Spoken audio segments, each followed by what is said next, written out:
39. We are live again. Day 39 of the Boat and RV 100 series. I'm Joe Downs with Storage Moguls. And look, if give people a minute here or two to join. Look, if you've been watching this series and you haven't joined us yet on storagemoguls.ai, why not? Today's the day. People in our community, they're not waiting. They're out there. They're looking for deals. They're finding deals. They're closing deals between 400 and 200,000, and they're just like you. They're husband and wife teams. They're two brothers. They're brother-in-laws. They're neighbors who, kick ideas around the fire pit over some beers. They're doctors. They're lawyers. There are people that do it themselves as well. Don't get me wrong. You don't have to be a team. But the common thread, I guess, is they're people that are just looking for a better way. They're looking for, they want to own their own business, but they don't really want to own a franchise. Maybe they've looked at that, or they're in real estate, but they're just tired of, single families or even small multifamilies. I'm scanning my brain for all the people that have come through our network and who we've had the pleasure of speaking in front of and educating through the Storage Academy, and some of whom we've become friends with, and a lot of whom we've helped find deals. And it's just the regular everyday people, just like us. So storagemoguls.ai. I don't know what you're waiting for. If you're waiting, it doesn't even cost anything. Just go register, and then fill it out from there. If you are interested in taking steps beyond that, we've created it, obviously. And we would love you to join us, but you don't have to until you're ready. And that's the beauty of it. All right, let me switch scenes here, and let's get into it. So, as I was saying, we got the day 39 Boat and RV 100 series live recap tonight. I've already thrown enough reasons at you as to why you should join us at storagemoguls.ai. It's up to you from here.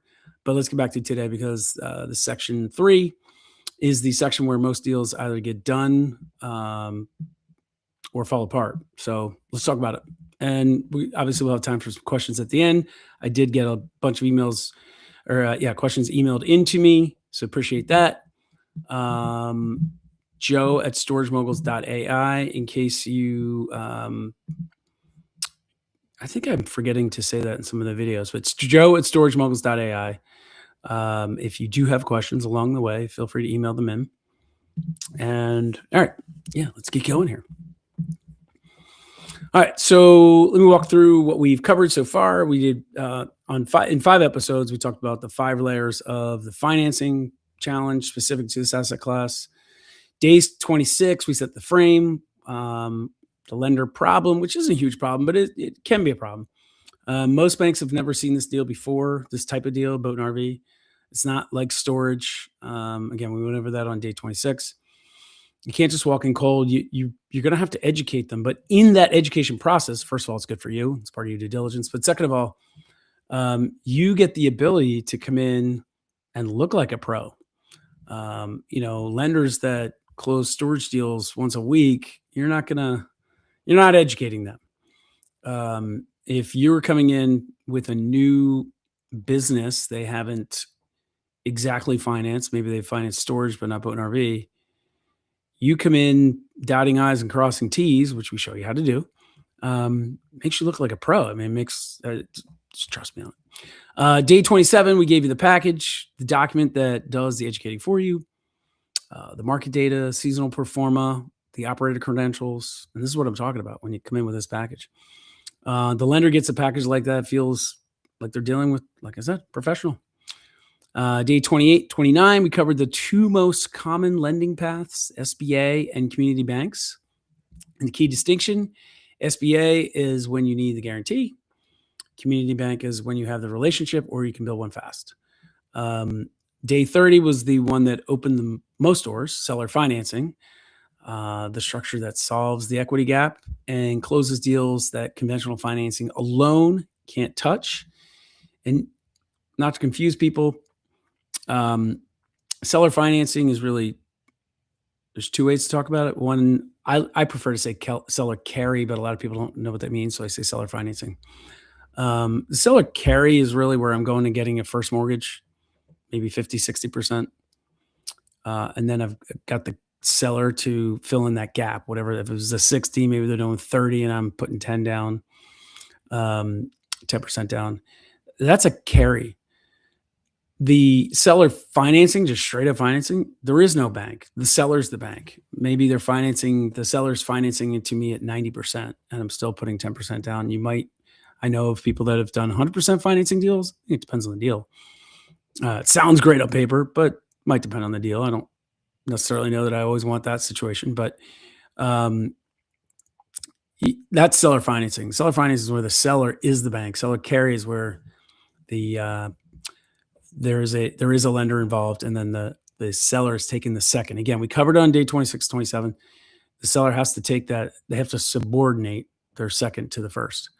Both are phenomenal scenarios. I just wanted to make sure you understood the difference.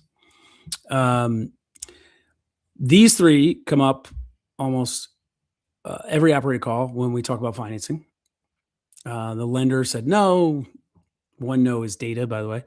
What specifically did they object to? What is the asset class? Your DSCR calculation. All those things are important. The seasonal occupancy pattern. Each of those is a fixable problem, but you have to know which one it is. The down payment gap. This is where the seller financing changes everything. A seller who holds a subordinated note for 20 to 25%, if you think about it, means you're closing with significantly less cash than a clean conventional deal requires. Again, we covered that on day 30. And that's what I was just talking about a second ago. It's just, you have that first. The lender loves it too, because instead of them being at 75 LTV or even 80 or even 70, even, they get to compress down to 60 or 50. And that puts them in a really comfortable position. The low appraisal. Boat and RV comps can be thin. So the appraiser may apply self-storage cap rates because they don't know what they're doing either. So think about it, if appraisal comps are thin, that means there's less appraisers doing appraisers. So they might not be as experienced with boat and RV. So you have to educate them as well. Go back and watch those videos if you missed them. And in that scenario, you got to do the comp work yourself. So provide it proactively, have a written reconsideration of value argument ready. I would definitely educate the appraiser before they go putting their stamp on it, because then, they never like to walk it back, increase value. They never like to do it. So better to arm them in advance than tell them they did a bad job and then ask for them to increase the value if they undervalued it. Lender package is the thing that separates the operators who close from the ones who don't. Most people walk into a lender meeting with a spreadsheet, and that's just not enough. So you got 6 sections here, 6 jobs. The seasonal performer is the section that does the most work. A monthly model with summer dip annotated. Remember that? Something like literally a note. Summer gap vehicles are in active recreational use should do it. And again, a lender that doesn't understand this, now you're educating them. You're telling them what they're looking at.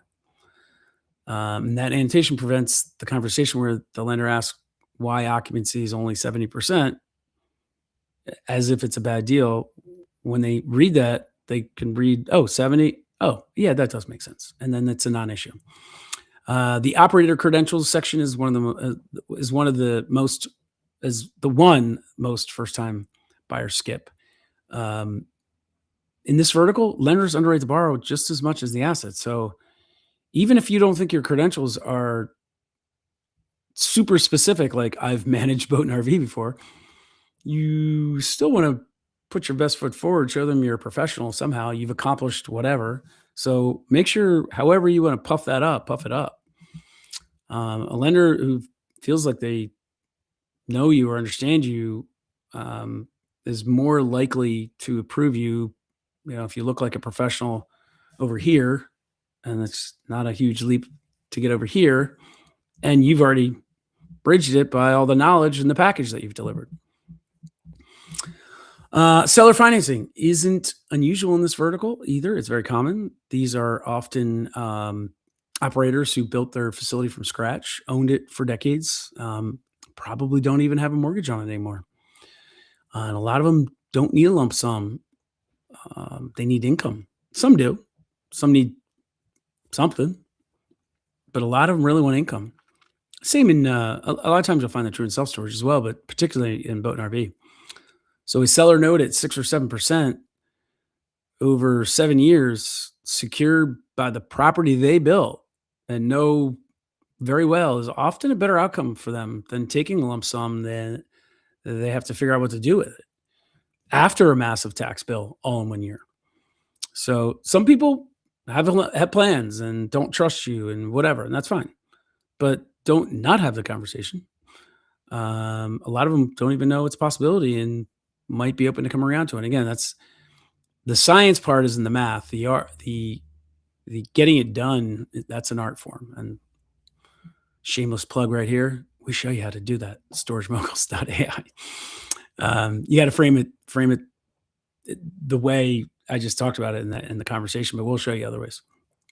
Key terms: seller note must be subordinated to the bank debt. Your senior lender will require it. That's in the seller carry scenario. Most sellers accept it when it's explained. So always include the right to prepay without a penalty as well. Just trying to think what else you need to remember here. We are something like we are prepared to offer this purchase price with this amount down and a seller carry amount of X paid over N number of years. Ideally, you match it to the first mortgage. And then something like when you're presenting it, again, we'll cover this at Storage Moguls, but we're flexible in structure if the economics work for you. You don't want to seem needy. But if you say something like that, hey, here's an idea, or a lot of sellers that I've talked to wanted a structure like this, it's not you trying to pitch them on, hey, lend me the money, or I don't have the money. It's not you saying I don't have the money, but I want to buy this. It's a different approach. Framing it the way I just told you, it opens up the conversation without making it adversarial or, them putting their eyeballs up. Going, I mean, you look risky in that way. All right, your turn. Q&A. No questions too basic, especially the financing ones. A lot of folks will ask in private, but won't ask in public. And by the way, this is public, but it's private. I won't put your name up. How's that? So fire away if you have any questions. If not, I can go over the questions that were emailed to me, and I might as well just start with them. Joe, I have been watching since day 26. Well, why'd you only start on day 26? Go back to day 1. I went to my bank this week, and the loan officer asked me what the cap rate was on the facility, and I didn't know what to say. Did I blow the meeting? Well, I don't know. How'd the rest of the meeting go? Maybe you did. And you could always fudge your way out of that because how do I say this? What the seller's asking for and what the seller's NOI is the list cap rate, right? That's an output at that point. And maybe that's what they were asking, but you can fudge it because you can say, well, the seller's asking for this number on this NOI. There's one way to do it without saying what the cap rate is. But you could also say, but I'm not, I think it's a little high. And if the lender in front of you says, well, that's a 6 cap, that's crazy. You say, yeah, I thought so too. But this is also, it's not a tight window on cap rates in boat and RV. So you probably didn't blow the meeting. You could get away with it. You could be vague because it is vague. And then you can come back later, go watch all the videos, come back later with a package, and then they won't remember that you didn't answer the question directly. Let's see what we got here. Joe, I've been underwriting boat and RV deals alongside your financing playbook for a first-time buyer. What actually makes a lender comfortable enough to say yes in this asset class? Dallas, answering that for you in every video. It's not one thing. It's a series. It's a series of dominoes. It's, who are you as the borrower? Why are you professional? What does your pro forma look like? Is it seasonal? Did you map it out monthly for them? Did you show the dips? Do you have? Let me read this again. If you said you're underwriting, so I'm assuming you have either an OM or financials from a seller at that point. How did they give it to you? Have you taken what they've given to you and asked for it monthly so you can model it monthly, showing what they've been doing, what you've been doing? Did you annotate the dip if there is one? In here, I'm saying there's a dip in the summer. There doesn't have to be a dip in the summer, especially if you have people on longer leases and they're paying all year round, or they're just, the boat's in the water, but they're paying anyway because they don't want to lose the spot. So there don't have to be a dip. But in these 15-minute daily videos, you can't cover every scenario. So I'm giving you the worst case.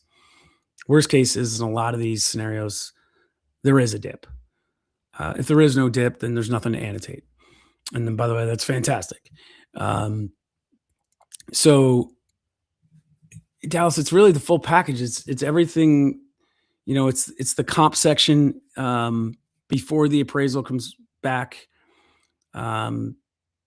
And hopefully you gave the appraiser that. And it doesn't sound like you're that far along, but you would, right? If this was you're just underwriting and getting ready. But if you were actually doing it, you would have a comp section. Your pro forma is done again monthly, at least 2 years. I like 3. There's no reason they can't give you 3 if they have 2.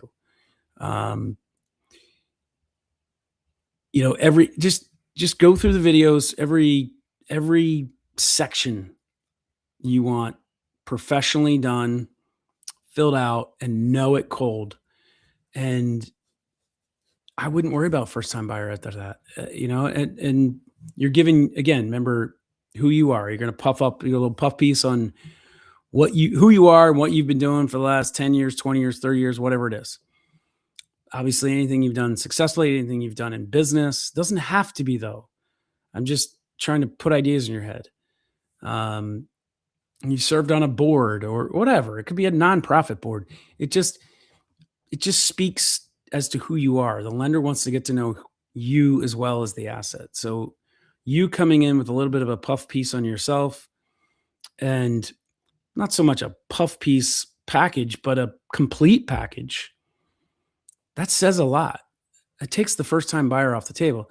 Now, also wouldn't hurt if in your package you list something like, I'm a member of Storage Moguls. I'm a member of whatever state association, or I went through this training, or I plan on using this third-party operator if that's applicable. And you might even say that. I don't want to get anyone in trouble here, but you might even say that if you're not sure. Let's put it that way. If you're not sure if you're going to use a third party, put in your packages. These are the third party managers I'm looking at. Why hide it? I would 100% make that part of my package, especially if I was a first time buyer. I want to beef that thing up and remove as any doubts from that lender as I can. Great question. All All right. After watching day 27, I built out a lender package. Is this you, Dallas? But I only have 1 year. Oh, no, it's not. I only have 1 year of occupancy data from the seller, not 2. Is that enough to go with a lender? It depends. Why do you only have 1? Look, you have what you have. You can't fabricate it. You just, if the buyer has only owned it for a year or a year and a half or something, get every month. But you can let the bank lender know, look, this buyer's only been here this long, or there was a fire and all the records are gone, whatever it is. I only have a year. I asked for 3. They're only able to produce this amount. It's not fantastic, but, and in that scenario, I think you're probably going to be looking at a lower LTV from the lender because that's risk they're taking on, especially if they know what they're doing. And that's not terrible because that's an opportunity to go back to the buyer and say, or the seller and say, hey, look, you only give me 1 year. And this is what the lender's saying. And I understand it because, they typically have to see 3 years. You're giving us 1. We don't know what happened 2 years ago. These numbers, we have no basis to suggest that these numbers will continue next year. We only have this. So it's not ideal, but it is an opportunity to beat them up a little bit on price and certainly seller carry for sure. Joe, I've been looking at SBA, but every lender I've called says they don't do SBA on this asset type. How many calls is too many before I give up, try something else? Great question. So, and this is not only a great question for boat and RV, this is a great question for storage in general. And I know a little bit about this because in a prior life, I have originated SBA loans as a correspondent. Only the 504. I've never done a 7A. We've borrowed 7A. I've never originated one. So here's what I will tell you about that. There are a lot of lenders, big names, regional lender names, local banks who wherever you live. They will all tell you they can do SBA, and technically they probably can. That doesn't mean they know what they're doing.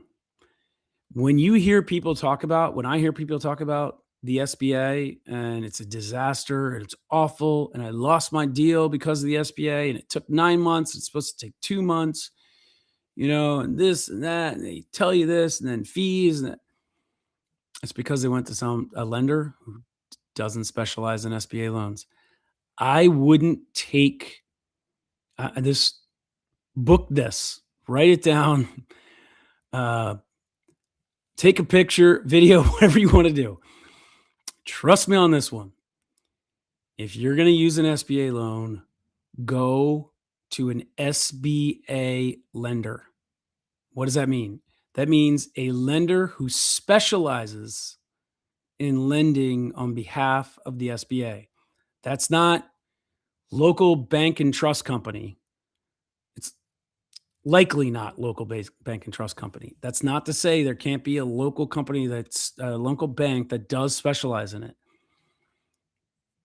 But how many loans can they do in a year if they're a local bank? What I mean is a lender who does significant volume of SBA loans. Live Oak, for instance, is the number 1 SBA lender by volume in the country for self-storage, and they'll do boat and RV, and they know it. So Live Oak, no brainer. Bank 59 is another one. They're probably your top 2. Email me, joe@storagemoguls.ai, if you have a deal, and I will connect you to one of the top lenders at Live Oak. If you have a deal, not I'm thinking about a deal, not I'd like to talk to the lender. They don't have time to talk to you if you don't have the deal. And that's not, they would probably say that nicer than I am. That's not to be rude. It's just there's only so many of them, and it's such a powerful product that they need to spend their time with people who actually have a deal. If you want to learn about it, I'm actually going to be doing very soon a SBA series with Ann Mino of Live Oak Bank very soon on this channel. And you can learn the whole process, start to finish. If you have a deal, shoot me an email. We can talk about it and I'll connect you. All right. Let me do some of these are kind of overlapping questions. I want to bring up seller financing, but the seller already told me that they have another offer. Does that mean seller financing is off the table? No. What's the other offer? Seller wants $1 million. The other offer is $850. Maybe. You don't know what it is. Look, one of the most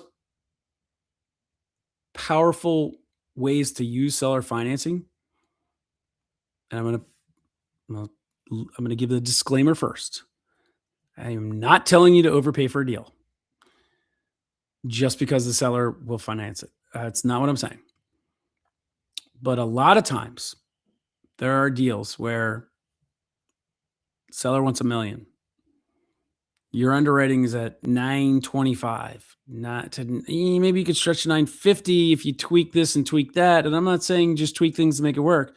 What I am saying is sometimes your assumptions are assumptions and you just don't know because you don't have enough information yet. So we're conservative all the way around across the board, which should be, which we teach. But if let's say it's $1 million deal and you're 5 years, you're looking at, you think this thing's going to be 1.4 million all day long in 5 years because you're going to do this, that, and this is what you know about the market and seller's not operating it the right way, yada, yada, yada, right? You're comfortable with $1 million today, or your underwriting says 925 today, but you know all day long 1.4. And maybe you're running up against a DSCR. That's another reason. Maybe you could go to $1 million. You think it's worth $1 million, but the DSCR won't let you get there the way you're trying to finance it, whether it's SBA or local bank, whatever. Seller financing gives you the opportunity to give the seller what they want. So maybe that other offer is $850. If they know what they're doing, they're probably not more than you. Because if you're one of our students, if you came through Storage Moguls, you know what you're doing. You know how to underwrite, and we might have even looked at it for you. So you're probably that other offer probably the same ballpark as you. You can use seller financing to go to 950, 975, maybe even $1 million. Because if you're telling me it's worth 1.4 in 5 years, 4 years, whatever, you're gonna lose that deal over that when the seller's willing to finance it for you. They get what they want. And by the way, I don't even know what the terms are yet. What if it's, I want $1 million and I'll finance it at 4%? Well, do a discounted cash flow on that. That's probably worth closer to the 925 number you're at. Even if they accepted 925 and you got a bank loan for 7%, right? So the terms matter. What if they'll amortize it over, what if they do interest only? Well, what's that worth? What if they amortize it over 25 years? What's that worth? Yeah, no. Seller financing is not off the table. I would go back to them and I would say something like, well, you have another offer. That's great. My underwriting is only taking me to here. Maybe if we could talk about some creative ways to finance this thing, I could go higher. But you probably already have an offer that's better than that. And, it's probably full, all cash. And I would say something like that and let them respond. They might come back with, oh, no, it's not all cash. It's a little more than yours, but it's not much, because that's what I'd say as a seller. I'd say it's more than yours, but it's not what I want, is what I'd say. Well, now you know. And now you just open the door. Well, I know you told me you want $1 million. Should we get creative? Here's I could potentially go to the lender and get this loan. And if you would hold a carry, of course, they would have to approve it and make sure it's worth that. And, we could go through that route, or I was planning on putting 150,000 down. Would you be the lender? That way you don't have to pay all the taxes in one year. Have you ever thought about that? A lot of sellers I've talked to have done that. So you can have that conversation that way, and who knows where it leads. But no, you're not. It's not off the table just because there's another offer. All right. I think if no more questions, let me keep moving here because there's a couple more things I want to go over with you. Because Section 4 opens up tomorrow with day 40, and first 30 days takeover playbook. First months set the tone for everything: tenant retention, operation rhythm, amenity condition, the relationship with the community you just inherited. We're talking about growing your portfolio, when and how to buy the second facility, hiring versus managing, gate technology. We're gonna get into it. Here's the frame. Financing is a solvable problem. It's not easy. I think it is. I think for a lot of people, it's not. I actually think it is. It depends on how you look at it. Either way, it's solvable. And the operators who close are the ones who prepared the right package, to your question, Dallas. They found the right lender and treated every obstacle as a specific problem with a specific solution. If you take that approach, I think financing, actually, I think it becomes fun. And because it's fun, I find it easy. It might not seem easy if you don't know what all the options are, if you don't have the playbook. I know it's a term we throw around, but we truly do. We give it to you inside of Storage Moguls.